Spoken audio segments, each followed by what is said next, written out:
Well, hello everyone, and welcome to another edition of Banter with, this time with our recruiters. My name is Vinny, and thank you so much for joining us today. It has actually been 1 year since our last market update. And a few weeks ago, Sanchez rang me out of the blue. It was a proper old school call. And I actually picked up, which he was surprised, and it really made me smile. While we were speaking, I checked my LinkedIn events and realized it had been a full year since we last had a recruiter update in our industry. I asked Sanchez if this was any value, and he said, absolutely. So here we are today. And to give a more complete view this time, I've invited two guests from Scotland to share what they are seeing in their market as well. Obviously, I'm from Scotland as well, and this market is very near and dear to me. Our conversation today is live and it's unscripted. As with all my banters, there will be no edits for the replay. If we have any tech issues, please don't panic.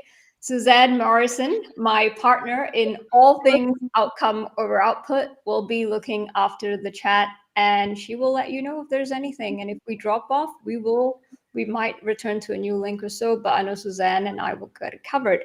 So with that, I will leave it there and over to our guest. Hi Vinny, thanks so much for inviting me on. My name's Luke Thornborrow. I've been working in recruitment for, about 10 years now, mostly in the Scottish market. I do dominantly contract roles, and that's across private and public sector with a focus on technology. Nice. Something more to say later, but over to somebody else for a quick intro. So, hi everybody. My name is Sally McFall, and I've been running McFall Recruitment now for over 7 years. So I've been in recruitment a lot longer, but let's not talk about that.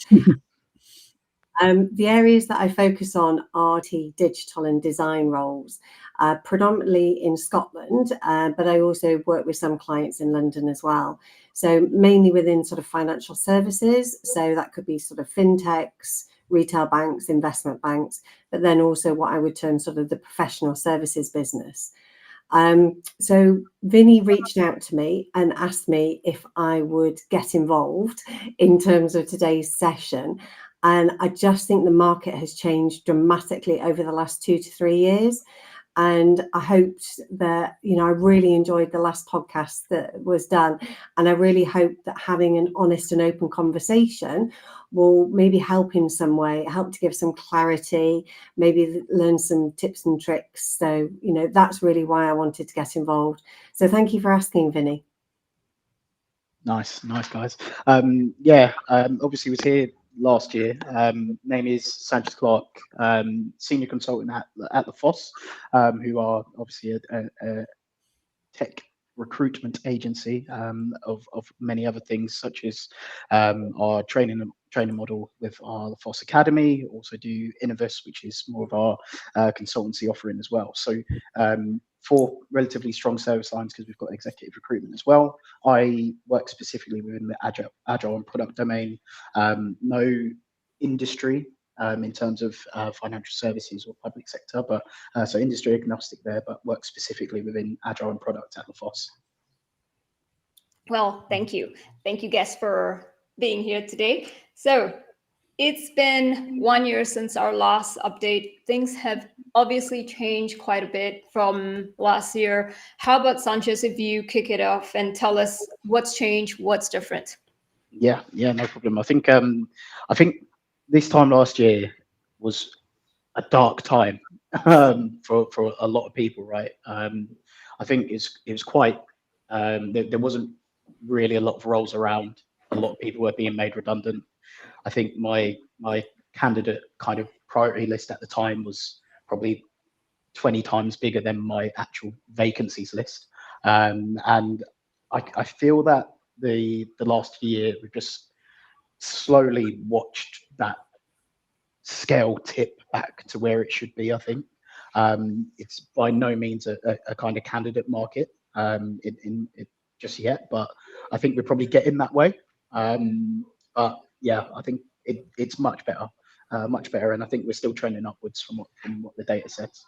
Thank you. So my guess is it's obviously very different for the market in Scotland. Luke, Yeah, I see a yeah. wee smile Yeah. there. Would you like to go? I mean, we have this saying up here that, sorry, Sanchez, you're based in London, aren't you? London, yeah. Yeah, we have a saying up here. We tend to be sort of 6 months behind in terms Yeah. of that. So that's some good news for me, mate. There's a positive forecast. Yeah, I'm delighted to hear it. I would say, I'm on LinkedIn quite a lot. It's where I speak to a lot of my candidates, and I would say I'm still seeing quite a few redundancies up here. It's not nice, and we do everything we can to help people, but I would argue that my priority list of candidates is still a little bit like that. I'm hoping with 6 months' time it gets a bit more positive. So yeah, thanks for kicking off with some good news. I'd certainly say from my perspective, it's still a very heavily client-driven market up here. I think one of the big things is it was around the budget, really. So the employers, because we've been on a bit of a roller coaster, haven't we, really, since COVID? So COVID came, everything went quiet. Then that December, the hiring taps went on, and everybody was recruiting everything. And then it went slowly because everybody is sort of over recruited. And then the national the employers' NI increase happened, and then suddenly all the employers were thinking about their recruitment plans, what they were going to do, and they were then hit with this massive bill. So they were then literally forced into a situation where they've got to look at who they've got in the team, what's important in the business. And especially, as Luke was saying, in Scotland, we really hit quite badly in terms of there's a lot of very big organisations making quite a lot of changes. There are some even recently that have been getting rid of like 50% of their teams still, which is just huge. And I think what I've seen some of is companies making that move around what they're doing around AI, but then also going back to that stage of really outsourcing to overseas because they see that they can get sort of people. It's more cost effective for their business, they believe. Not necessarily my opinion, but that's what they're sort of thinking. And I think at the beginning of the year was okay. I think the middle 2 quarters pretty dire, and I think we're starting to see some green shoots. I wouldn't say it's busy, but they're there, so I'll keep hold of them. Yeah. I think one of the things as well that affects my market up here, the contract market especially, is we have a lot of big banks up here, and traditionally they hire a lot of BAs, PMs for change.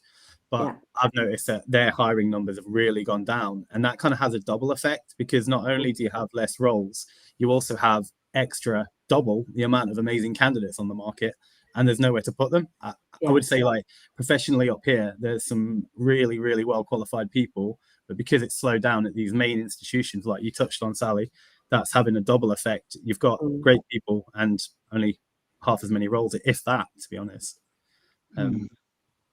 Oh man, that's interesting, to be fair, because give us some more, Sanchez. It sounds really, really similar to where we was like 6 months ago. Like you're completely right, mate. Like I think it was in March, April time that we started seeing those green shoots, Sally.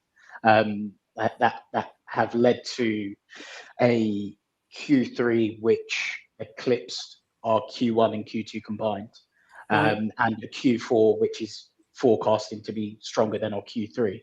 So just off of these, just off of those last couple of quarters, like that upward trend is increasing.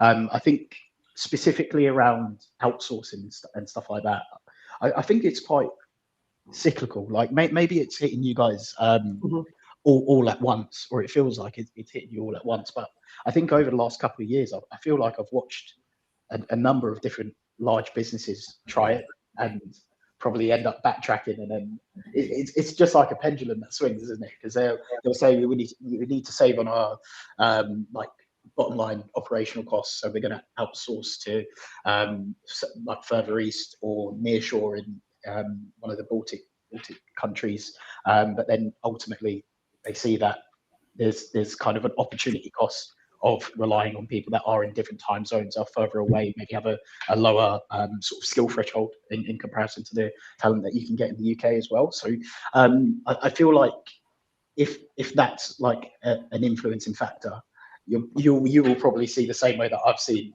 6 months, a year from now.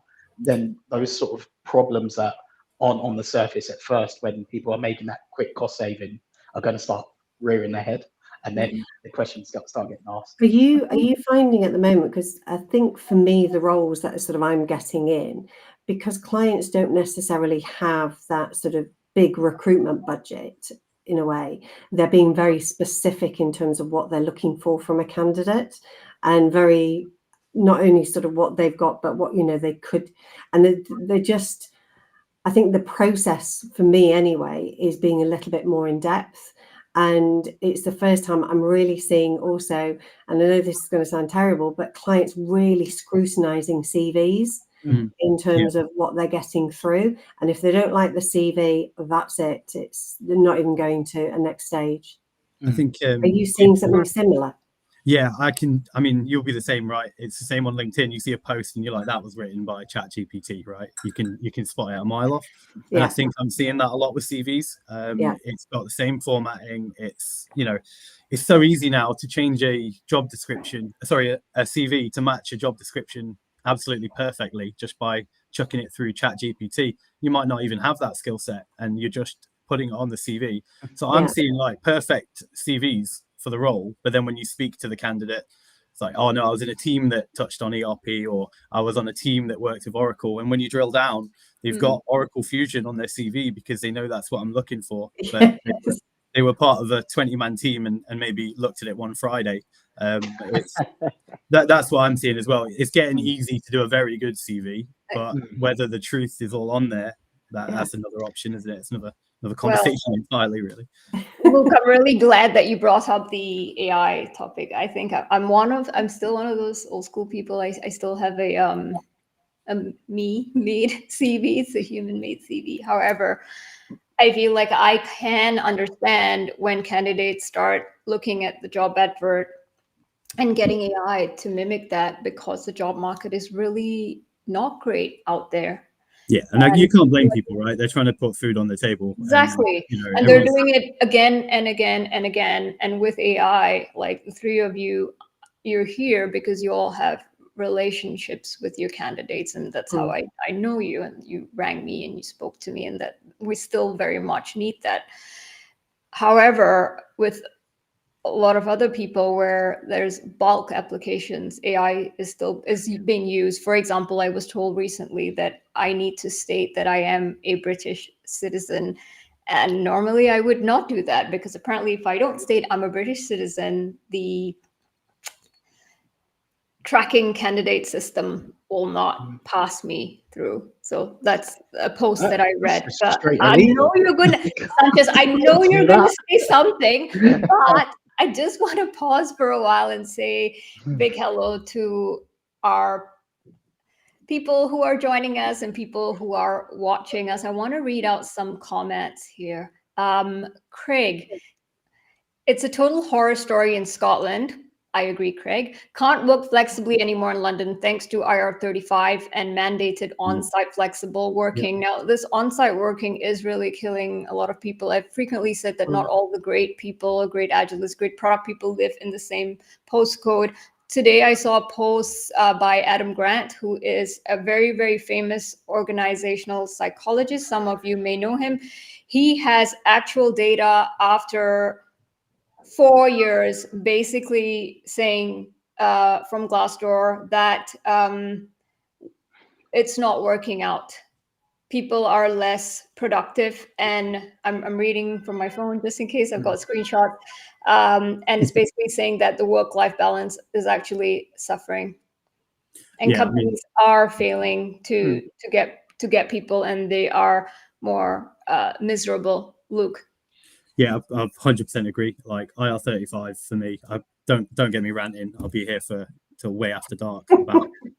But Craig's right. It's killed any mobility. And my issue is you can't have both as an employer, right? So if you want somebody on site, but you also want a specialist skill, but the role's also inside IR35, you're going to have to pick one. Pick a few of them, because 100%. Particularly in Scotland, and this is just a population thing, right? A lot of the talent does move down to London because there's a lot more roles, and that then leads to them getting training in products and services that we use up here but don't necessarily have the talent for, right? If you're now telling me that I need to get a candidate with that skill set that they won't have gained in Scotland and have them on site, then we need to put them outside IR35 so they can pay for their hotel or their accommodation. The likelihood of them living near your organization and having that skill set, well, I can tell you half the time with a quick LinkedIn search, it's often 0%, but you're still dogmatic in that it needs to be inside because, either we don't know how to use consultants or because somebody in HR has rubber stamped it that way. I agree 100% with Craig on that one. But I'll stop talking because don't make me rant about IR35. I think I actually relocated from London to Edinburgh about 13 years ago, and I was really shocked at how many were in Scotland. It was like huge. And I think that's going back to Luke's point, there's a lot of big banks here and it's all sort of like program led. And, the government did bring in IR35 and we've just seen that market just decimated overnight. And a lot of companies are going, right, I'll take somebody on a fixed term contract instead. A fixed term contract isn't a contract. It's a permanent job. So the market has like completely flipped on its head.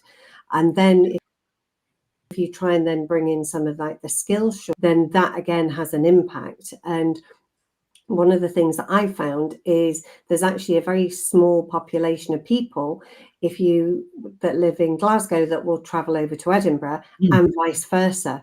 People don't want to do those daily commutes. It's still one of the first questions that people ask me in terms of hybrid working. What does that actually mean? Is it 2 to 3 days a week in the office or is it regimented? People want that flexibility in terms of how they work. Yeah, a lot of times we actually forget if everybody moves to big cities, who's gonna keep the economy in the rural areas going, right? We need to think about them. Just quickly read out a couple of messages here.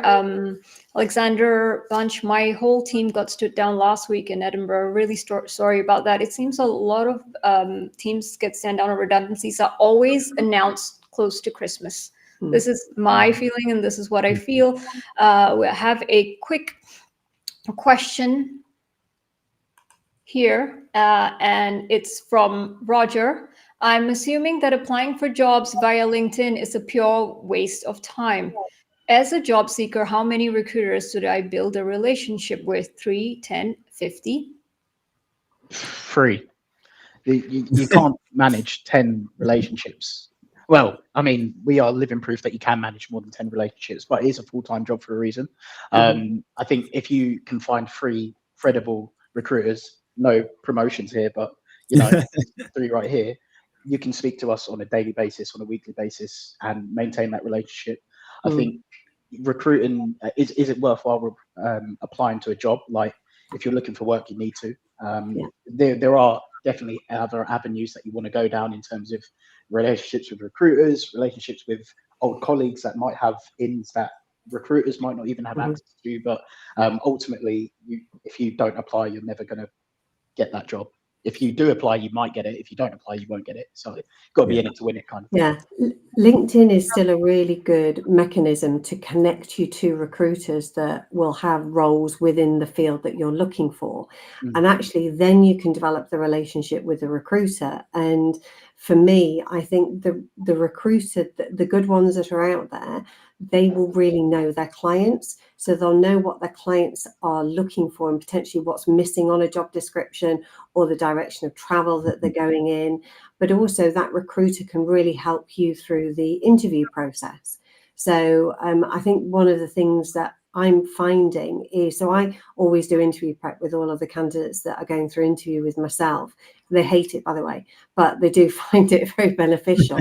And it just means that it is a bit of a role play. It's a mock situation, but it's to make you, interviews are so unnatural, and how we talk about ourselves in an interview is very unnatural. So we have to practice it. but a recruiter can help you and advise you, because if people, I've had somebody the other week who was on the market, who'd been working in his last employer for 19 years. So this was the first interview for quite some time, and didn't know sort of what is the recruitment process, what amounts in terms of what to do. And actually that's where the recruiter can really add the value, because they will know that, but LinkedIn might be that mechanism to them. Yeah. What do you think, Luke? I would agree. And to answer Roger's question about LinkedIn specifically, I think what you'll see on there isn't necessarily the truth. So if you've got a button, and if a job's got an easy apply button, for example, right, people don't even need to really write a CV. It just applies based on their profile. Yeah. So if you see, look, 400 people have applied for this job, maybe 300 of them are just not even going to get a look at, right? Maybe 50 don't even have a CV. Yeah, 50 out of the 100 don't live in the city or the country. And I know that's going to annoy some people, but we'll go on to that in a minute, because location and relocation is a huge issue. But the numbers that you see there on that LinkedIn Easy Apply probably aren't real, right? 50 of them can't do the job, 300 haven't applied. There might be only 5 of them that are credible, of which you're one. So yeah, do apply. But like Sally said, also take the steps to find out who is actually recruiting for this. Is this CV going to somebody on the other end of this button? Can I find them? Maybe drop them a message, and you've got to be careful. You don't want to overdo it and come across too keen, but drop in a sweet little message like, hey, I've just applied for this. Are you responsible? Would love a chat. That's going to get you ahead of all 300 people that you've just seen on that role. So I do think there's merit in it. But again, if you are just clicking on every role and it's easy apply, are you one of these 300? Are you clicking on the right links, So you need to target the right recruiters. And like Sanches said, maybe 3 to 5 max, but make sure that they're people that actually recruit in your area. I'll get phone calls from somebody, let's say a tester, and they'll call up and they're like, look, I'm really looking for work. And I'll say to them, I can't help you. I'm not the right person. There might be somebody within Hayes to pass you on to, or I might even recommend another agency. I don't see that as a candidate walking out of the door, because I couldn't do anything with that anyway, so why not give him a bit of help and put him in the right way. Don't take the headline numbers for written, because that'll just get you into a dark, depressing hole, especially on LinkedIn. And don't do it on LinkedIn all day either, because that's depressing, even though I do it professionally. I think that's a really good point in terms of making sure you're applying to the right roles as well, because I think obviously it's a difficult line, because if you're looking for work and you need work, you're gonna flex on those requirements a little bit. But second, I know for a fact that there's people out there that will also just apply to anything, just for the sake of saying that they never get a response. And I think it's feeding the problem, not really fixing it. If everyone, and then this goes back to your CV point earlier as well, in terms of people automatically generating a CV that is a perfect fit when they know they're not a perfect fit. If you're not a good fit, and when I say good, I mean 70% of the role, right? You should really be applying to that in a market where it is more competitive than ever, because there are going to be 80, 90, and 100% fits applying for those roles.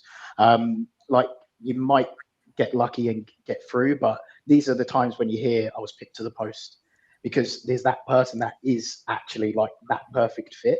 So unless you're in that kind of like 70th upwards percentile, it's probably not worth your time. Your time would be better spent focusing on a role where you do match those requirements a bit more, or it's better off, as Luke said, like reaching out to recruiters that do work within your vertical, so then you can make sure that when that role does come around, I can be the first one to jump on it. Yeah, one of the things to add on that's really, really difficult in the market is, as recruiters allowed to specify a salary, we absolutely will do, because it gives clarity to the people that are looking at it. But the majority of our clients actually say to us they don't want us to mention salaries. So where a salary isn't mentioned, it's basically taken out of our hands. We're not allowed to do it. But I know that for myself, when candidates apply for roles, that's probably one of the first questions I'll ask is around the salary. And I'll go back and I'll say, either can't do that. But if it's somebody that's in the sort of the specialism, which I think has got some really good skills, I'll then strike up a rapport and speak to them in more detail. But I think it's a really tricky one where salaries on jobs aren't advertised. You can totally see why people hate it, can't you? I would, if I was looking, it would wind me up. But I think the message is like, we're not hiding it. It's not for selfish reasons, right? It's frustrating, but we're not allowed often. You know what? I've probably taken it a step further, and like people don't have to necessarily agree or copy what I'm doing, but I've outwardly said to clients, if you're not willing to portray a salary, then I'm not going to work that role for you, unfortunately, because I think I understand the rhetoric behind it in terms of we have different salary levels internally, so we don't want people inside the company to see that we're advertising for a high salary. It's 5K more. Yeah, exactly. But I think it's just making everyone's life harder. I will die on this hill because if you want us to help you find talent, but you don't want to tell us how much you want to spend on that talent. It's literally saying like, all right, you've got a £10 budget at the shops, but I'm not going to tell you how much the stuff in the shop is worth. Like and likewise, if we was given a budget, but then didn't tell the client how much our candidates wanted until the very end, like it's just a waste of time for all parties involved, I think. And I think that's another thing that's feeding the candidate sort of recruitment paralysis thing that I talk about. You've got candidates applying to a number of roles that they might be a perfect fit for, but aren't the right salary.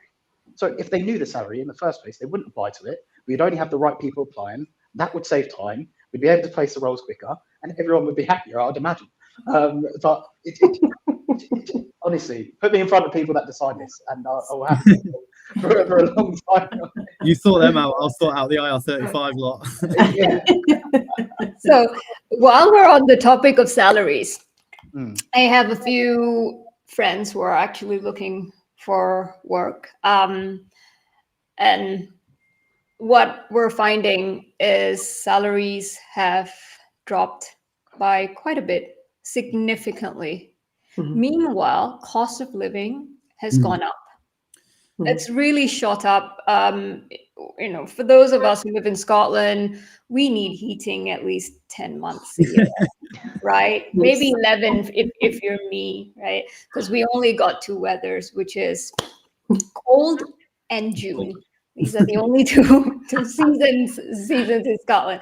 So how is this happening? Because even today I was on a call with my friend in Australia, and she basically said that she's not getting paid as much as she used to. She said the market's really, really bad. Meanwhile, things have gotten expensive. So I've actually got a bit of data on this, if you don't mind me plugging something for a little minute. We do a salary guide at Hayes every year, and the latest one's just come out. So just to give you a bit of good news, like it's 5,000 data points, right? We asked 5,000 people the same questions that they're in hiring positions. 89% of them are planning on increasing salaries next year. So just to give you a little bit of good news.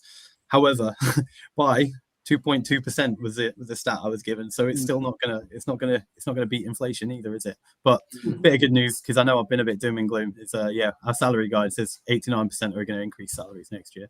But I'm really not a salary expert, so I'm going to bow out at this one because you guys do perm recruitment.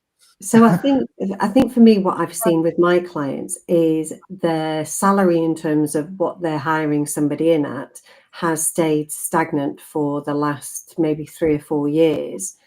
But actually, once they get somebody in the business, then what they'll do is they'll give them a salary increase every year. And some are trying to give bonuses where they can, but bonuses are discretionary and it's not in the contract. So we're seeing sort of that coming in. But one of the big things that I'm seeing as well is people are prepared to potentially move for the same salary to do around the culture of the business where they're going to join. Because we've gone through, I think, some really tough times the last couple of years, cultures within businesses have changed quite a lot as well, in terms of, you know, the businesses that were seen as like the must-to company to go and work for.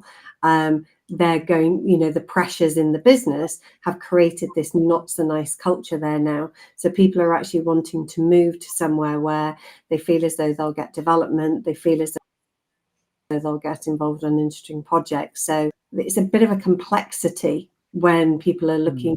It's always been difficult when people are looking for jobs in terms of what do they want to do, where do they want to work, all of these things. It's what keeps us busy, really. Yeah, 100%. And I think on the salary side, I think a lot of the people that might be feeling that decrease in salary, I think are people within the Agile space, right? I think it was an inflated market is one thing to say. And I think over the last couple of years, we've seen things drop off to a normal amount. But then that's also coincided with it being a terrible market. So then on top of the kind of the average salary dropping to probably what it should have been in the first place, we've also seen an additional drop because of supply and demand. Where there's so many people on the market, you can get away with offering a bit less, but still getting someone really good. So then, horrible phrase though, isn't it? Get away with it, because then, you know, that candidate's going to be there 2 years, right, max, because they'll be looking for something that. Yeah, 100%. That is a whole other thing that we're going to end up dealing with. I think next year, or maybe a year and a half for you guys if you are like slightly. but in all seriousness, it's something where people will take a job for now because they need it. But is that going to be the thing that really ignites them and gets the best work out of them and promises that longevity? Probably not. So what we're ultimately going to see is that people take the roles for now, and then in 6 months to a year, they're going to be looking. So from a recruitment vacancy perspective, there'll be double the amount of vacancies because those people that are taking the jobs now are going to leave that space free in a year's time when they have somewhere else to go. So it's one of those things as well where it's kind of like a knock-on effect in terms of when one person leaves that role, that is now a backfill opportunity. So it will then create other opportunities around it, and it takes time for it to build up. But I think we're on that upward trend now, and I think you guys are starting to see the green shoots of that happening. Just to back you up on that one, Sanchez, I've got a stat for you. 58% of professionals intend to leave their role next year, and that could be because of what you said. I mean, that seems high, doesn't it? Like, I mean, look around your office. Half of your colleagues planning on leaving next year. So that must be to do with what you're saying, right? People have gone into roles that, in most cases, that people must have gone into roles where they're not happy, but they just have had to, right? And it's the same with the contract market as well, right? People that have waited and waited and waited and waited for that next contract opportunity that's not come through. So then they're like, look, I have to take something. I need to put food on the table. Like, does it mean that they're going to move straight away? Probably not, but if the contract market comes back in a big way, then they probably will be turned by it. So you've got the perm people that will go to a better perm place because of the culture or because of the salary or because of the type of work, just because they've taken what was there. And then you've got the contractors that have taken a perm role but are inherently contractors and want to contract. So are you suggesting contractors are mercenaries, Sanchez? That's no, not at all. But you have to live to your means, and I think you have your preferences in terms of what you want out of life. But equally, like, you've got bills to pay, you've got food to put on the table in a lot of cases. So it's not to demonize or victimize people for doing what's right for them, but I think it's the client that loses out. They lose that talent and they're back at square one, right? Because but what does the client do in this situation? Do they? And I think I don't know about you guys, but a lot of the clients that I speak to, and it probably is about 50-50. 50% of people, if it's like what I would term a serial contractor, are quite nervous if they're applying for permanent roles. But then I think with speaking with the candidates now, there are a lot of candidates who have had a lot of contract positions that are going, do you know what, I just want a bit of stability now. You know, I'm in a very different like life space myself. So again, it's really tricky to try and balance expectations as well. Yeah. 100%. Here's a question for you two, actually. Quite interested to hear this. Do you guys find it difficult to place contractors in perm with the client? Like, does the client say to you, "Oh, that's a contractor. He'll be away in It's a bit jumpy. That's usually the thing you get, right? I think it's just an honest conversation you need to have, and you need to understand the candidate. So, because if you don't know where they're at in life, as Sally said, if you don't know what they really want out of their next role, if you don't know their situation at home, do they have kids, do they need that? Like, you can say stability and just say stability, but I think it's really important to drill down and understand what that stability is, because that's going to be different for each person that you speak to. And I think as long as you're lining up all the other things that are very difficult to line up in recruitment, and you've got that kind of baseline, this person is in it, and you've got the relationship with that person, because you haven't just applied to a job, you know this individual, and the recruiter knows you, you know the recruiter, then it is an agreement. Like, it's a risk in the end of the day, right? But I think any candidate you could place could end up jumping to something else. So you just got to have that trust. I think there's a couple of sort of elements as well. So I know that with, say, one of my clients, he, in his term, he felt burnt because he'd offered a contractor a role, and then they'd gone down the recruit, and he was meant to start, but then pulled out and took another contract position. So it's also about finding out about why the client has that view of things, and I think that's what, sort of going back to Roger's question about, you know, building the relationship with recruiters, it's really important, because they will have a different perspective from their knowledge of the client and how the client approaches things, you know, on that side, which I think is sort of invaluable from there. But yeah, it's just about being realistic, I suppose. Yeah, absolutely. For me, in the last, I would say 10 years, I've not gotten a job where I just applied by myself and I got it. And I don't know, maybe I don't pass the recruitment filter, maybe I don't fit the You don't need it. sorry. Genuinely, you don't need it. Yeah, and I rely heavily on recruiters and building relationships as well. I want to take a pause and actually read some public messages that are on LinkedIn. It goes, I need a job desperately. I don't want to lose my home. Please help. And there's one that actually says, please, I am begging. I am 9 months out of work again, and I'm officially broken. Please, please, please, can somebody employ me? Please take a chance on me. My feeds are a few different people. My feeds, on a daily basis, I see posts like this. This is the reality. But I'm also wondering that there are a lot of other people who don't post, and privately, my guess is you get these. Yeah, it can be quite rough. Like, obviously, I mentioned it earlier. You can't blame people for doing these things with their CVs when they get to this position. You know, circumstances changes who you are, right?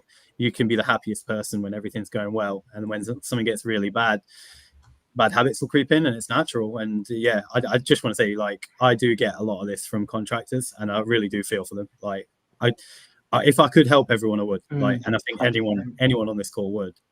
But don't think that we don't feel your pain. Like, we do. And if we had jobs for you, we would give them. The issue we've got is, like, a lot of the time, it's been a tough couple of years for us as well. If we don't do exactly what the client says, we might lose that client to a recruiter who's willing to.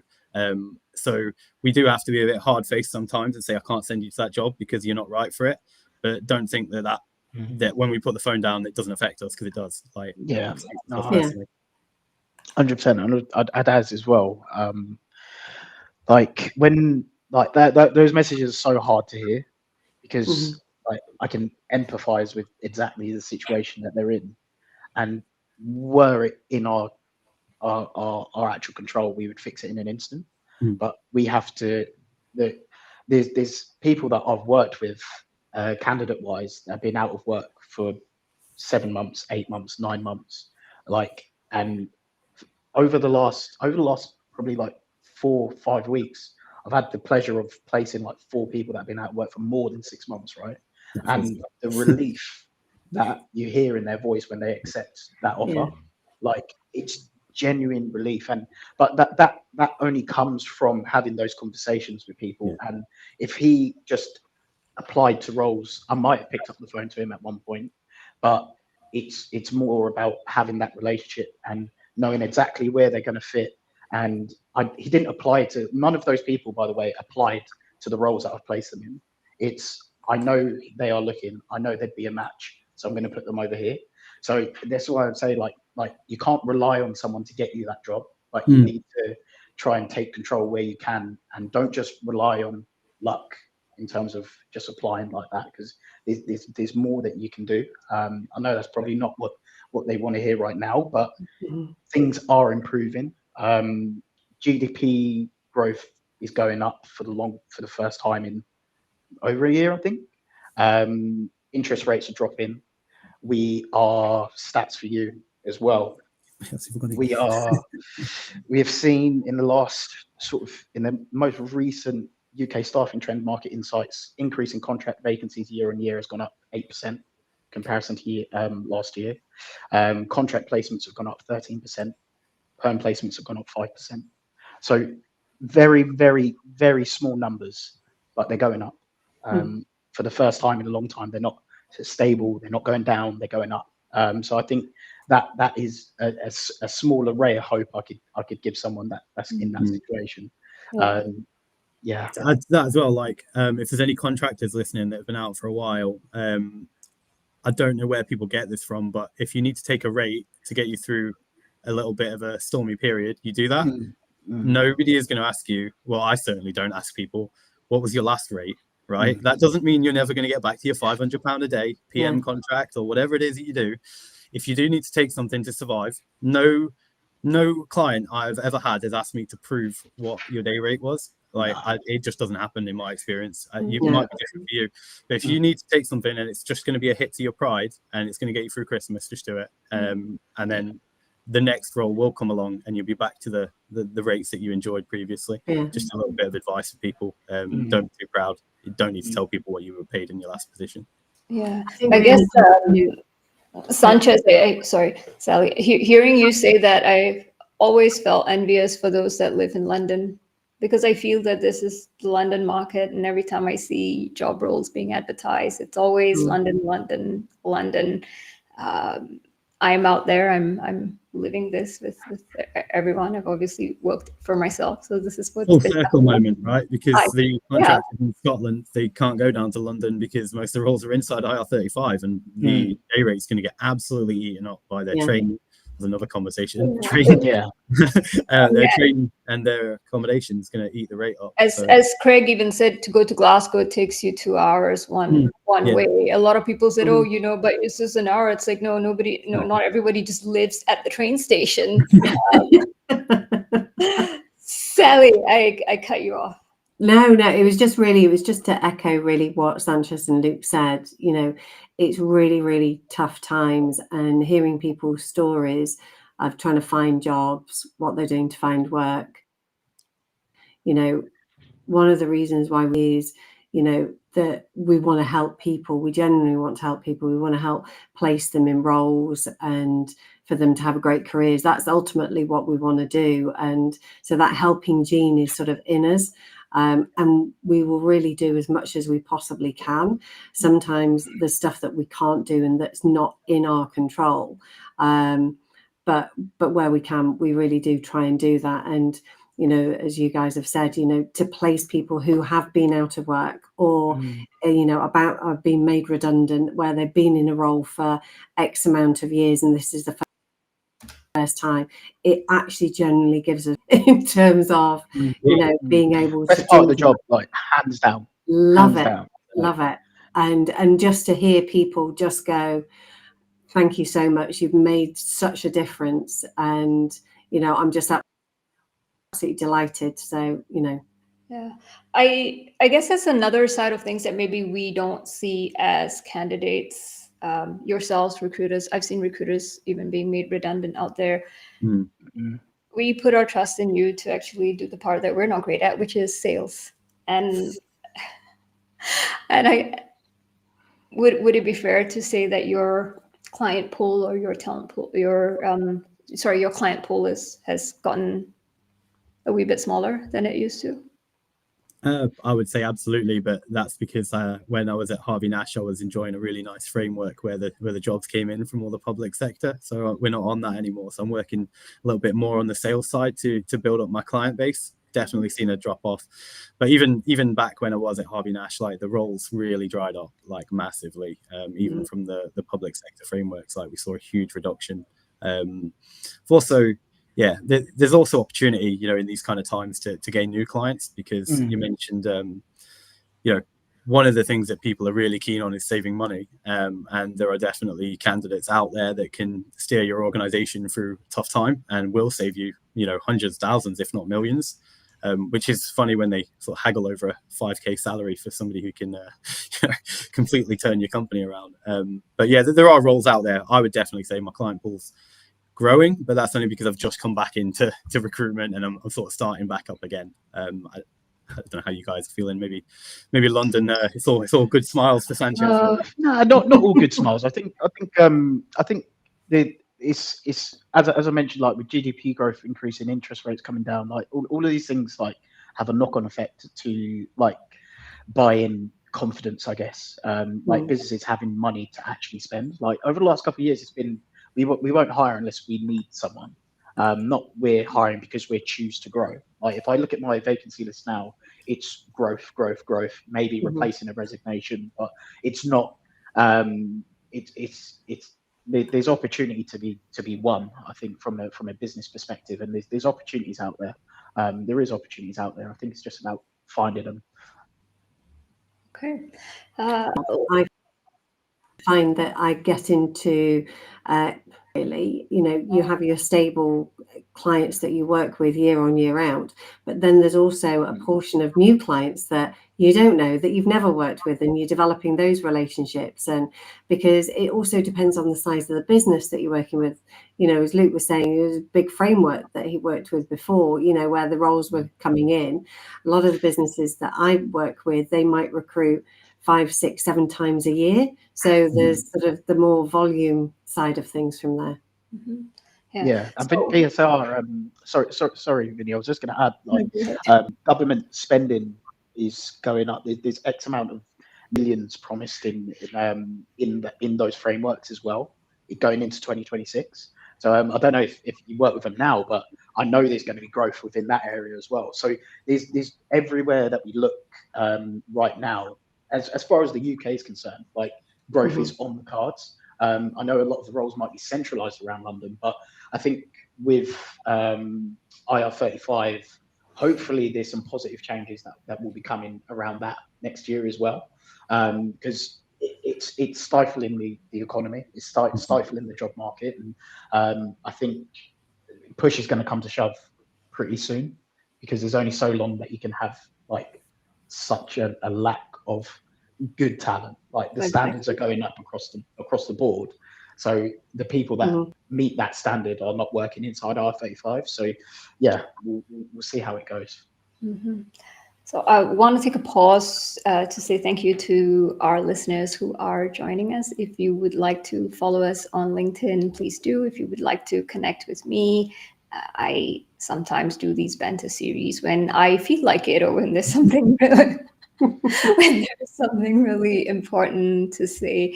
Would any of you like to say hi to your friends and families who are watching? Hi, everyone. My family still don't understand what I do, so I doubt they're watching.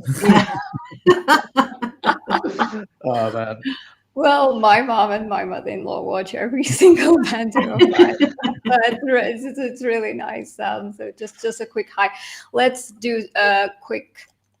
I hope to wrap up in 10 minutes, but I want to answer some questions. If we could just give quick rapid fire answers. Karine, I hear you saying that if you don't do what the client asks you, another recruiter will.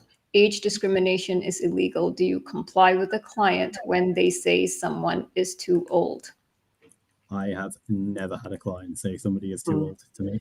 No, not had too old. No, but I know that a lot of people get that too experienced feedback, right? And they might translate that into too old. There is that does wind me up, that feedback. You're too experienced, right? It's up to the candidate, isn't it? If they want to do that work, then surely that's up to them. I think what happens sometimes is there can be an element of this guy knows too much and he's going to show me up in my job. So that's sometimes what that feedback means. So you can take it as a positive in some ways. I know positives don't feed you, but yeah, that feedback really winds me up. I've never heard a client say somebody's too old or too young, but they might use language like too experienced or too inexperienced. Yeah, not energetic enough. Which that's probably that is probably feedback that can be used constructively, I guess, if someone didn't come across in the right way, if it's genuine. But I think biases have existed in recruitment from way before any of us even done recruitment. You know, like it's always going to be there, and I think whenever it's us selling a service to someone else, it's up to them how they want to receive that service. So we can send the best candidates in the world, but if they don't like something about them, whether that's right or wrong, we can't control that. What we can control is, do we work with people that are that way? And I think for the most part, it is one of those, like, if we don't, then someone else will. Obviously, you have your line, but I think as long as people are being above board for the most part, then you can't control what people think. I think there's unconscious biases that will probably be there that might influence why they like one person over another. But that's where it's our job as a recruiter to make sure that we're giving our client choice as well. Absolutely. Push back on feedback.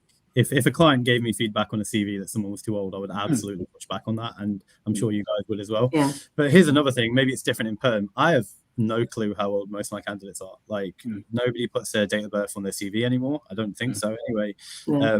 I can tell that they might be a little bit more seasoned because they've had 35 years of program experience, but that would turn me onto them as a candidate, not put me off them for some of my roles.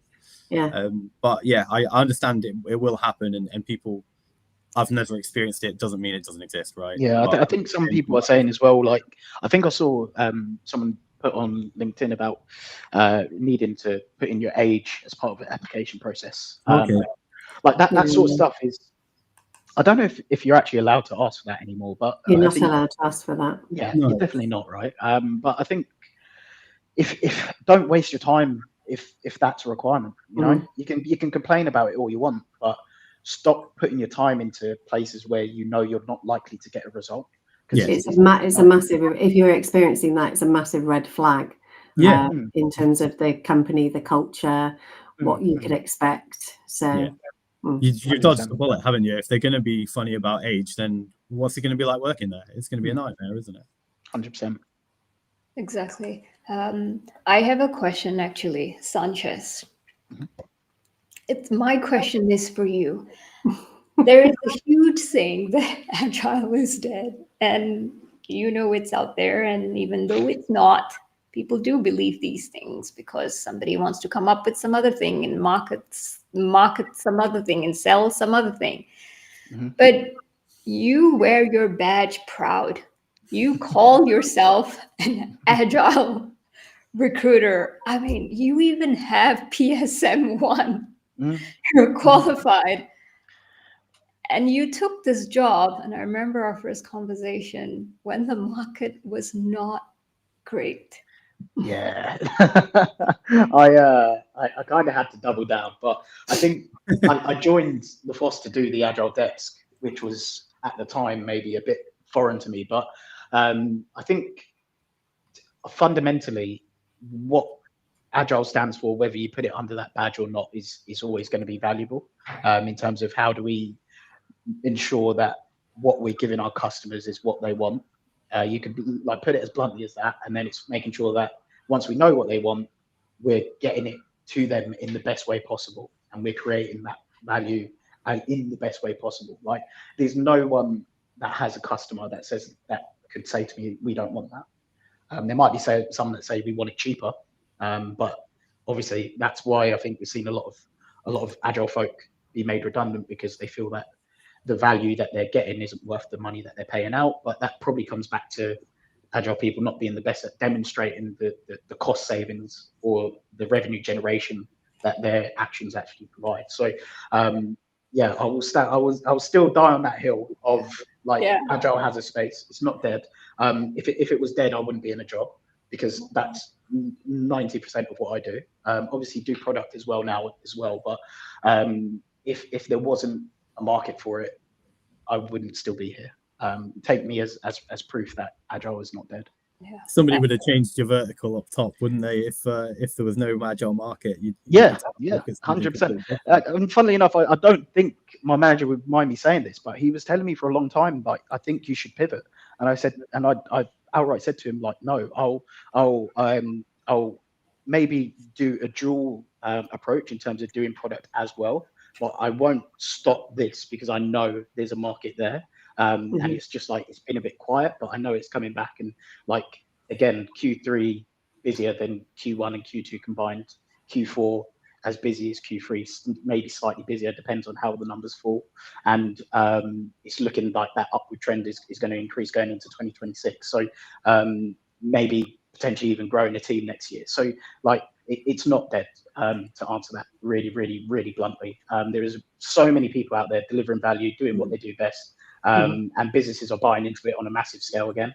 Not the snake oil consultancy, I'm going to sell you an agile transformation, but we want to deliver value better. So I will think very carefully about who we're going to bring in, make sure they're involved with the right level of stakeholders at the top, C-suite, and then they will work together to build something below. And that's what I'm actually have the pleasure of supporting a lot of my clients in doing this quarter and going into next year. Yeah, thanks, Sanches. I always wanted to ask that question, and yeah, I guess it's true. You have pivoted from also including the non-snake oil agile consultancies as well. But I feel as an agilist, we've always been told, it's about the client, it's not about you. Push the company in front. You're just coming and going. Last question before we wrap up. Nicholas, how do you see the trends of job going? Is it more permanent position or contract? And quick tips on approach networking for finding your next permanent or contract job. Great question. Anyone? So I think for myself, my contractor desk, in a way, we call that sort of recruitment terms, but that's sort of non-existent. A couple of years ago, it was like really buoyant, and then IR35 came in and it literally just decimated it overnight. So for me, I've pivoted very much strongly permanent, but then also the clients who are looking to recruit contractors have got this fixed term contract, which is, as we've said, it's a permanent job with an end. So we're seeing more and more of that. But also, I think because it's a reflection of the client's budgets in terms of what they've got, because day rate contractors are a lot more expensive than a permanent member of staff. So they're sort of trying to use the money that they have in a different way. So yeah, definitely what I'm seeing. In terms of networking, my advice would be start off with a friendly face, start off with who you used to work with, reach out to them, but ask them for help. Ask them who they could recommend you to, whether it be a recruiter, whether it be somebody else in the business, if they've got any advice for you. People, if you ask them for help, if they can, they absolutely will help you. So start off, and then you will find that your network just grows, because if you speak to every person and they introduce you to somebody else, then that's the nicer way to do it. And actually, you might enjoy doing it on that side. So those would probably be my view on the market and my top tips. Sanches, how about you? Yeah, I'd say, yeah, definitely more heavy perm. I was actually originally brought in to do contract agile, specifically the contract desk, because it was very buoyant. And I came in and obviously it was not buoyant very quickly. But I think obviously, as we've all probably had to do, we had to pivot a little bit, right? And I think the permanent market is there for people, but the contractors that have been adamant on outside I-35, I think it's difficult because you are no longer a contractor that can just say you're outside I-35 to get paid more. So you have to operate and act and be a business, which is what it should be, right? So I think the people that have managed to do that have found little pockets of business. But again, sales isn't something inherently in a contractor. So marketing yourself is really important. Sales is really important, and like lean on your recruiters, because like we'll have contacts that are worthwhile you having. That it's not going to impact us because you go in there outside I-35 doing a training engagement for 6 months. Like, so lean on your recruiters is a tip there. And again, like what Sally said, like just network. Start with people you know. Start with a friendly face. If you can't get through to recruiters, you have to try different avenues. I know all of our messages are probably going to be blown up after this, but if we can, we will. Like I think I'm happy to say that for all three of us here. Like if we have the time to, we will put the time in to speak to candidates. But yeah. And Luke, what do you think? Just I'd echo what these two have said. Sally's got a really good point there. Go back to the people you've worked with before, feel successful, message them. They might not be at the same place, they might have moved on somewhere, and be like, actually, I never thought about your skill set and we are looking. Just don't just sit there clicking on easy apply on LinkedIn. You do need to be a bit more proactive, and you're going to get jobs from people who like you as a person rather than from seeing your CV. That's all there is to it, really. That's all I'd add. 100%. Absolutely. So we're going to wrap up. And if you're listening today and if you've stayed till the end, I know Suzanne, thank you, Suzanne, for handling tech, has said that the numbers that are watching on LinkedIn have stayed pretty stable. And I know we will have a lot of replay watchers. So thank you for staying with us. And if you like these kind of sessions, maybe I don't need to wait a whole year to do this again, and perhaps we can do this sooner. Maybe 6 months.